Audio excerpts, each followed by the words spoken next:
Hello everyone. फिर से एक नए वीडियो में आप सभी का स्वागत है। जैसा कि भारतीय संविधान एवं राज्य व्यवस्था की प्रैक्टिस सीरीज हमारी जारी है, जिसमें हम विभिन्न परीक्षाओं जैसे UP constable, UPSI, UP triple SC, CDS, NDA, CAPF और एसएससी में अभी तक पूछे गए या पूछे जा सकने वाले प्रश्नों पर हम चर्चा करेंगे। तो चलिए हम क्वेश्चनों को शुरू करते हैं। अगर वीडियो अच्छा लगे तो ज़्यादा से ज़्यादा शेयर कीजिएगा और चैनल को सब्सक्राइब जरूर कीजिएगा। तो चलिए क्वेश्चन को स्टार्ट करते हैं। सबसे पहले क्वेश्चन स्टार्ट करने से पहले हम संविधान की जो अनुसूचियां हैं उस पर एक नज़र चर्चा करते हैं, ठीक है। जैसे प्रथम अनुसूची में क्या प्रावधान किया गया है। प्रथम अनुसूची में दो प्रावधान किए गए हैं। पहला कि राज्यों के नाम एवं उनके न्यायिक क्षेत्रों का प्रावधान किया गया है, और दूसरा संघ राज्य क्षेत्र के नाम और उनकी सीमाओं का प्रावधान किया गया है, ठीक है।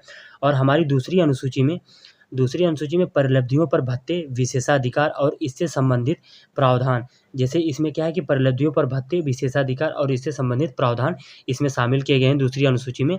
और इसके तहत भारत के राष्ट्रपति, राज्यों के राज्यपाल, लोकसभा के अध्यक्ष और उपाध्यक्ष और राज्यसभा के सभापति और उपसभापति, राज्य विधानसभाओं के अध्यक्ष और उपाध्यक्ष, राज्य विधान परिषद के सभापति और उपसभापति और सर्वोच्च न्यायालय के न्यायाधीश और उच्च न्यायालय के न्यायाधीश, भारत के नियंत्रक एवं महालेखक परीक्षक इसमें क्या होते हैं, शामिल होते हैं, ठीक है। और तीसरी अनुसूची में इसका क्या प्रावधान किया गया है कि इसमें विभिन्न उम्मीदवारों द्वारा ली जाने वाली शपथ या प्रतिज्ञान के रूप में प्रारूप दिए गए हैं। जैसे इसमें कौन कौन शामिल होता है कि संघ के मंत्री रहते हैं, संसद के निर्वाचन हेतु अभ्यर्थी, संसद के सदस्य, सर्वोच्च न्यायालय के न्यायाधीश और भारत के नियंत्रक एवं महालेखा परीक्षक, और राज्य मंत्री और राज्य विधानमंडल के लिए निर्वाचन के लिए अभ्यर्थी और राज्य विधानमंडल के सदस्य और उच्च न्यायालय के इसमें न्यायाधीश भी शामिल होते हैं, ठीक है। और चौथी अनुसूची जो हमारी है, इसमें राज्यों और केंद्र शासित प्रदेशों के लिए राज्यसभा में सीटों का क्या किया गया है, आवंटन किया गया है। मतलब कि राज्य और केंद्र शासित जो प्रदेश हैं उनमें राज्यसभा की जो सीटें होती हैं उनके बंटवारे को लेकर के चौथी अनुसूची में चर्चा की गई है, ठीक है। और पांचवी अनुसूची में इसमें अनुसूचित और जनजातीय क्षेत्र के प्रशासन तथा नियंत्रण के बारे में उपबंध किया गया है, ठीक है। और आगे चलते हैं अब हम छठवीं अनुसूची में।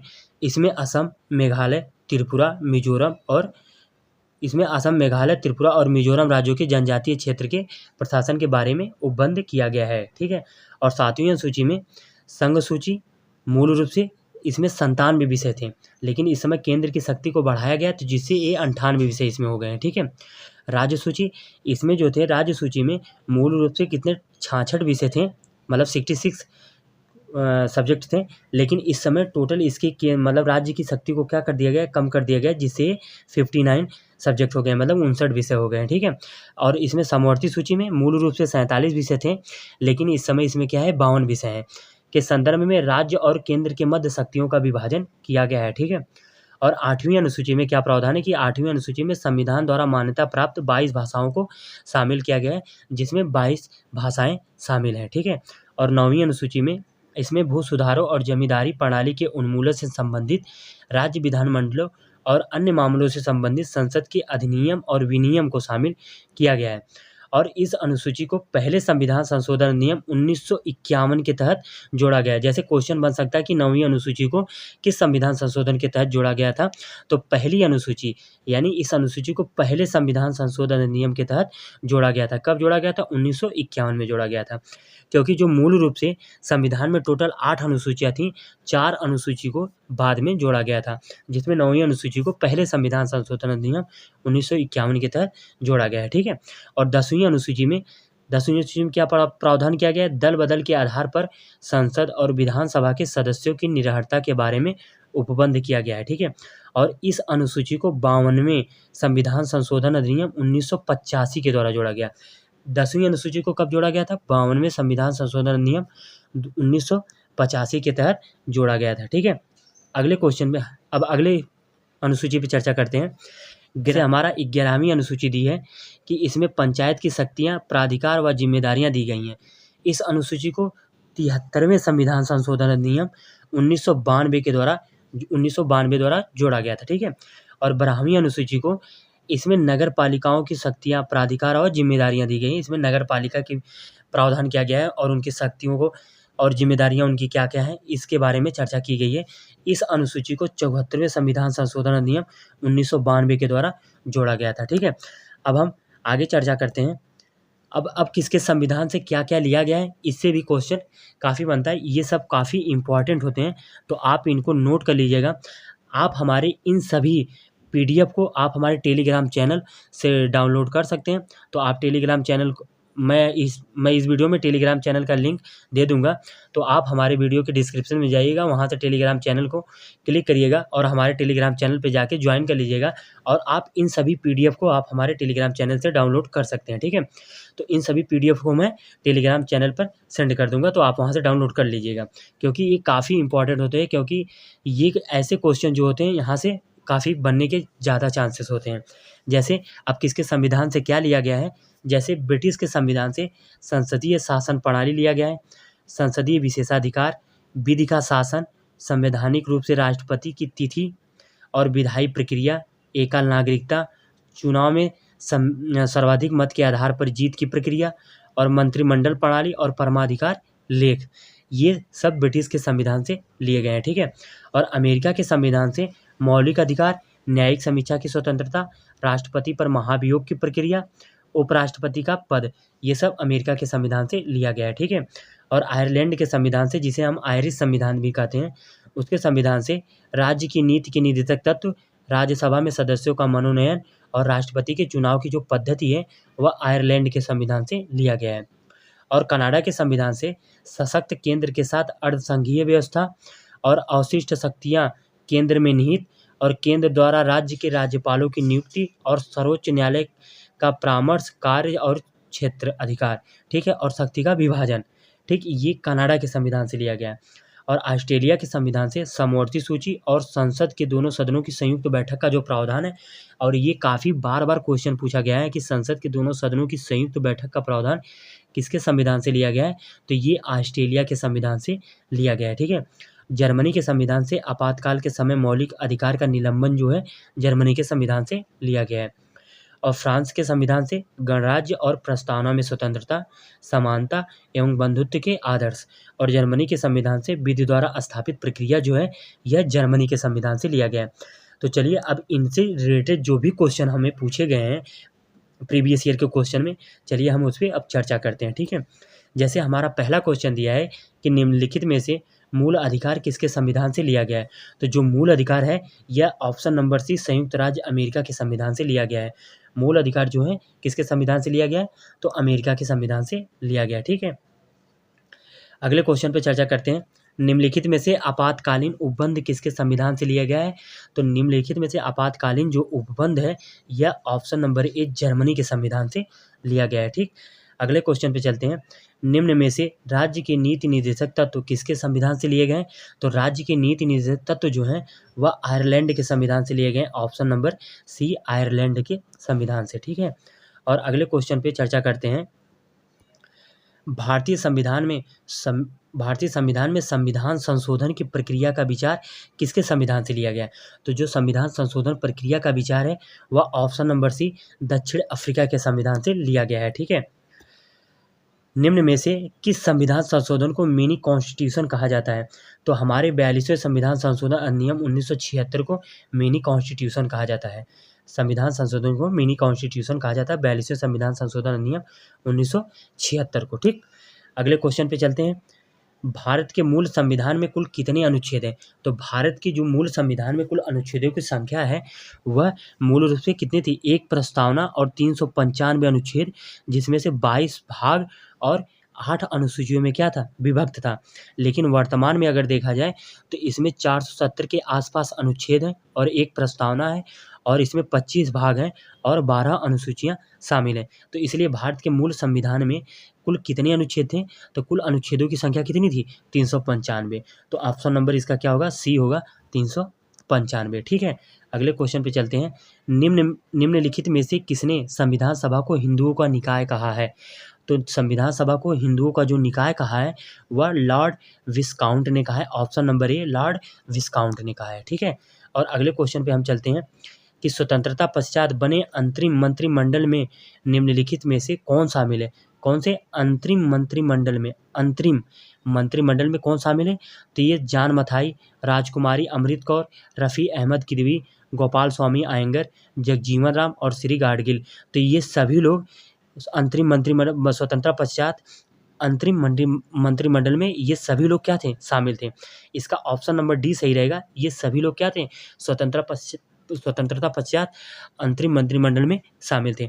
और ये हमने इसके पीछे एक वीडियो में बताया है कि स्वतंत्रता पश्चात कौन किसको कौन सा विभाग दिया गया था और कौन किस विभाग के चुने गए थे, मंत्री बनाए गए थे। ठीक है, तो अगर आप उस वीडियो को नहीं देखे तो इसके पहले वाले वीडियो को जरूर देखिएगा, जिससे इन क्वेश्चनों को आप आसानी से कर सकते हैं। ठीक है, अगले क्वेश्चन पे हम चलते हैं कि नीचे दिए गए कूट की सहायता से सही कालक्रम में व्यवस्थित कीजिए।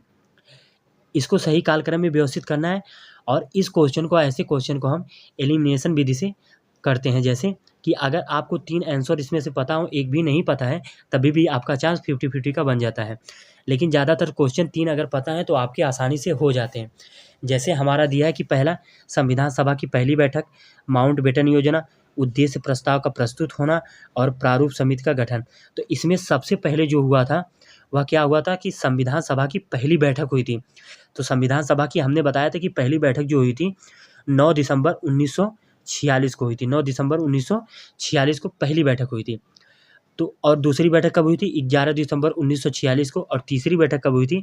13 दिसंबर 1946 को, जिसमें ये उद्देश्य प्रस्ताव पंडित जवाहरलाल नेहरू के द्वारा पेश किया गया था। तो यानी सबसे पहले संविधान सभा की पहली बैठक 9 दिसंबर 1946 को।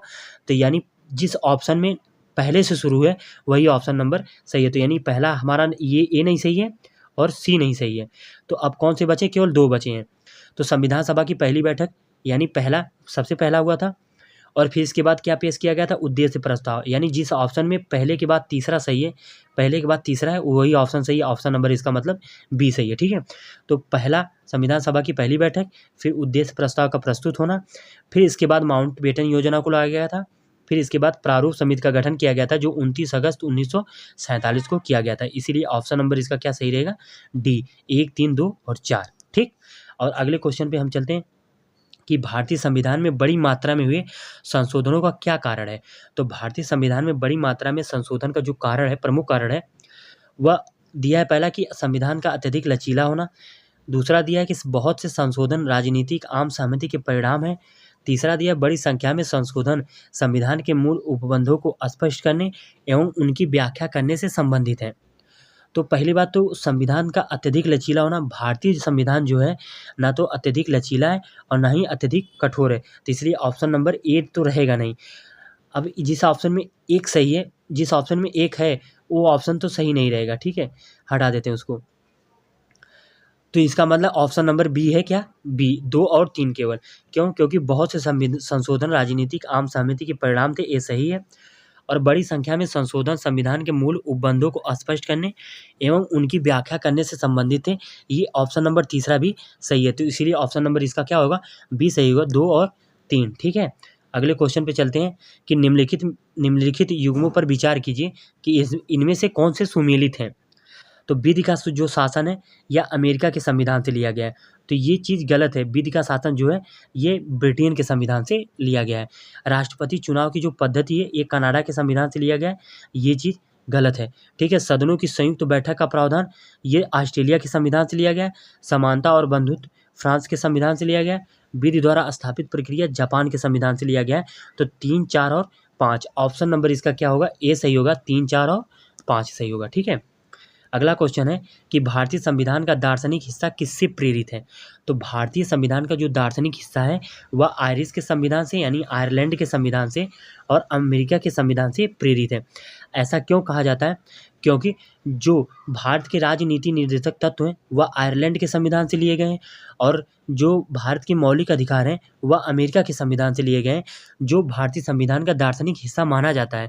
तो इसलिए इनके संविधान से लेने की वजह से इन्हें भारत संविधान का दार्शनिक हिस्सा इन्हीं संविधानों से प्रेरित है, इसलिए इसको ऑप्शन नंबर डी सही है, आयरिश के संविधान और अमेरिका के संविधान से। ठीक है, और अगला क्वेश्चन दिया है कि भारतीय संविधान में एकल नागरिकता का प्रावधान किसके संविधान से लिया गया है? तो ये ऑप्शन नंबर इसका क्या रहेगा? डी रहेगा ब्रिटेन के संविधान से।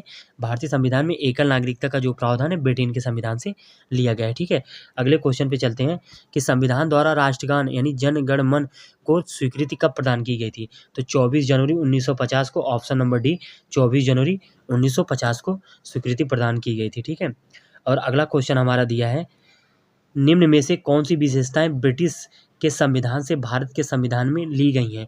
तो निम्नलिखित में से ब्रिटिश के संविधान से भारत के संविधान में जो ली गई हैं, विधि निर्माण प्रक्रिया और विधि का शासन और संसदीय व्यवस्था ली गई है। तो ऑप्शन नंबर 1, 3 और 4 किस ऑप्शन में है? 1, 3, 4। ऑप्शन नंबर इसका सी रहेगा 1, 3 और 4।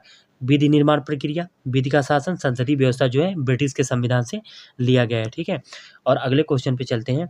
भारतीय सर्वोच्च न्यायालय ने संविधान के आधारभूत ढांचे के सिद्धांत को किस मामले में स्पष्ट किया था? तो भारतीय सर्वोच्च न्यायालय ने जो संविधान के आधारभूत ढांचे को स्पष्ट किया था वह ऑप्शन नंबर डी रहेगा इसका, केशवानंद भारती मामला 1973 में यह चीज़ स्पष्ट किया था। अच्छा, भारत के सर्वोच्च न्यायालय ने संविधान के आधारभूत ढांचे के सिद्धांत को केशवानंद भारती बनाम केरल राज्य के मामले में स्पष्ट किया। सर्वोच्च न्यायालय की 13 न्यायाधीशों की पीठ ने अपने संवैधानिक रुख में संशोधन करते हुए कहा कि संविधान संशोधन के अधिकार पर एकमात्र प्रतिबंध यह है कि इसके माध्यम से संविधान के मूल ढांचे को क्षति नहीं पहुंचानी चाहिए। तो इसमें जो केशवानंद भारती मामला था, इसमें 13 जजों की बेंच बैठी थी जिसमें यह फैसला लिया था कि संविधान का आधारभूत ढांचा कौन है, यह समय समय पर बताया जाएगा। और इन सभी मामलों को क्या किया था? स्पष्ट किया था। तो ऑप्शन नंबर डी रहेगा, केशवानंद भारती मामला 1973 में। ठीक है, और तो अगर ये वीडियो अच्छा लगे आपको तो ज़्यादा से ज़्यादा इस वीडियो को शेयर कीजिएगा और चैनल को सब्सक्राइब जरूर कीजिएगा ताकि आपको हर वीडियो का नोटिफिकेशन मिलता रहे। तो चलिए अब मिलते हैं अगली वीडियो में।